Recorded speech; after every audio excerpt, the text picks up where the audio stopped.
各位喜欢兰花的朋友大家好，欢迎来到我的兰花频道。今天的这个影片呢，安格斯为大家带来了稍微比较不一样的兰花品种。这是在我所有兰花里面少数几颗是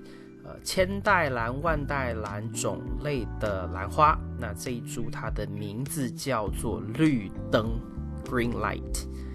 那它呢是一款千代兰跟日本风兰的交配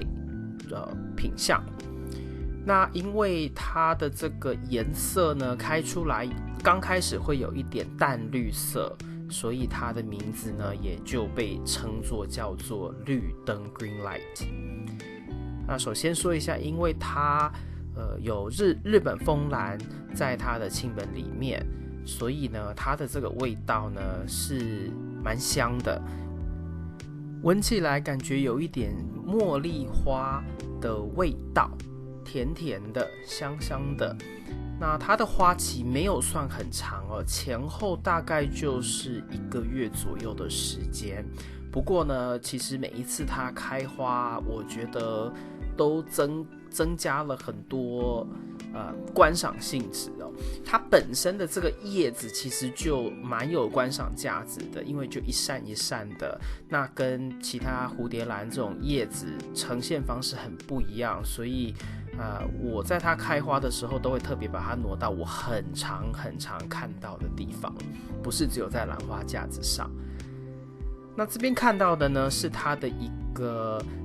上一次开花周期的影片，它每一次来的朵数基本上差不多，大概就是在7朵左右，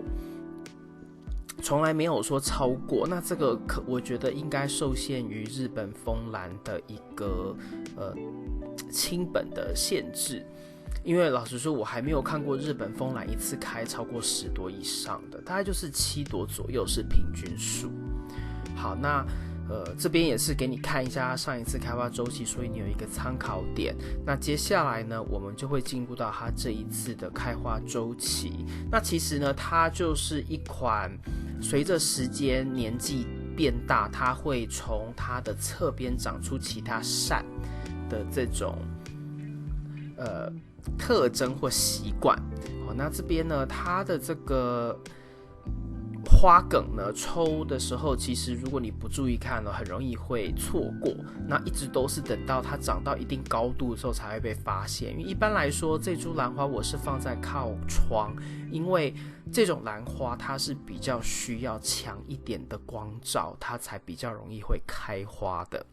好，所以有时候呢除了浇水之外呢，我就没有特别走去窗边去看它，所以都是等到花梗已经长到某一个阶段了，我才会发现它要开花。不过它开花的时候长花梗跟花苞的时候，其实是一个蛮奇怪的过程。就它本来的花梗本来很细嘛，然后长长，但是它的花苞尾端呢会开始长尾巴，每次都让我觉得好像是在培养外星人的就是宝宝，或者是外星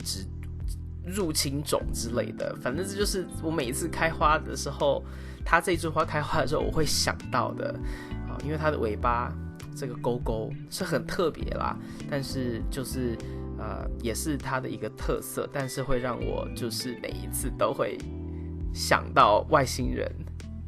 总之它开花的时候呢，我是常常会跑去闻它的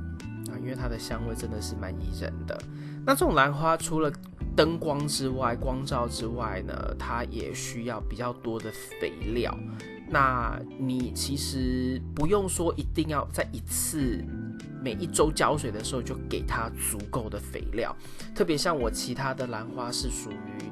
1/4浓度25%浓度的肥料，所以一般来说呢，我是1个礼拜呢会给它2次水，那每一次水量里面是都有这个调好的肥料，所以你可以是每一次给水的这个水量稍微少一点，不用到完全减半，可能是1/4杯是，如果说一般1周1次的水量，你可能给个1/4的3/4，好，就给个75%，然后你在下一次可能给个25%或50%，但是里面2次同一个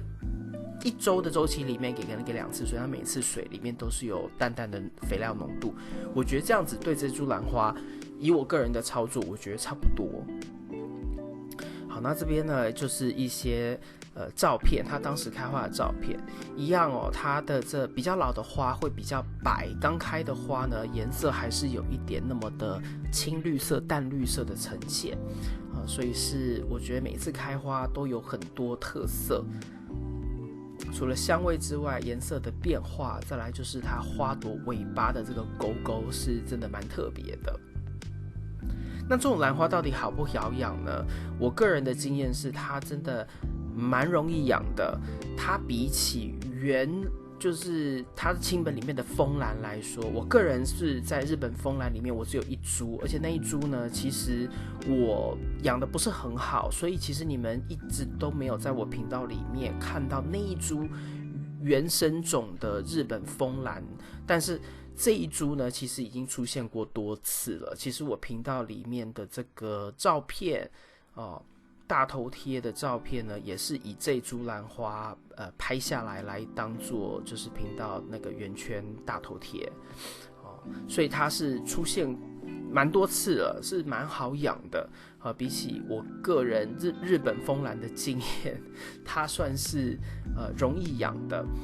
所以如果你想尝试的话，可以先由这一种来练手，而不用直接跳到日本枫兰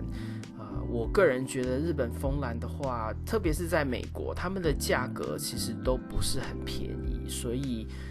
在入手之前你要考虑到底你能不能够胜任还有就是你有没有耐心，因为他们长得的确比较慢一点。那这一种兰花它也蛮容易会长，就是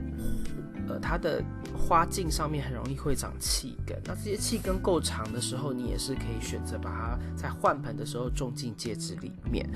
不然的话，它的气根呢，其实千代兰、万代兰啊，它们裸根种植，然后靠喷壶跟空气里面的湿度也是可以养得很好，所以这是这一株兰花它的一个特色。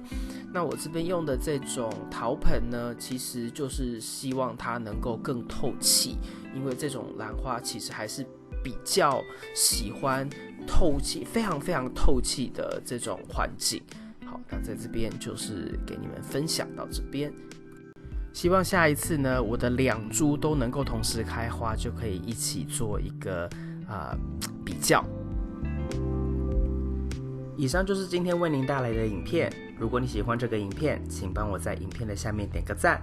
如果你要继续与我一起学习怎么养兰，别忘记订阅我的频道并打开通知铃铛。谢谢您的观赏，我们下次再见。